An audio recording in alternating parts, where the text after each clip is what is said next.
लग्नासाठी समाजात जातो. एकदा पोराचं आणि पोरीचं लग्न झालं का ते त्यांच्या संसाराला लागले का हा भाऊ आपला समाज विसरतो. पण तसं कोणी करू नये आणि नक्की डोंबोलीकर तर करणार नाही, कारण डोंबोलीकरांमध्ये मला एकजुटता दिसते. तर आपण आपल्या समाजाची एक एकजुटता दाखवा. आज सरकारमध्ये आपल्या माळी समाजाचे 4 ते 5 मंत्री आहेत, 5 ते 6 आमदार खासदार निवडून आले आहेत. यांच्याकडनं आपण आपल्या समाजाला कशी मदत होईल, कसं कार्य होईल या पद्धतीने आपण काम केलं पाहिजे.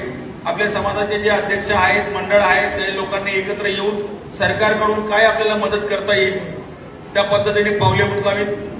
मी आता महाराष्ट्र माळी समाज महासंघाच्या माध्यमातून आता मी काम सुरू केलं आहे की जास्तीत जास्त महिला मंडळ जे आहेत, आपले महिला भगिनी ज्या आहेत, यांना एकत्रित करून की आपल्या महाराष्ट्रामध्ये जो आपला समाज आहे, ज्या ठिकाणी आपल्या महिला एकत्रित आहेत, यांच्यासाठी काही उद्योग, गृह उद्योग देता येतील का, यासाठी आम्ही महाराष्ट्र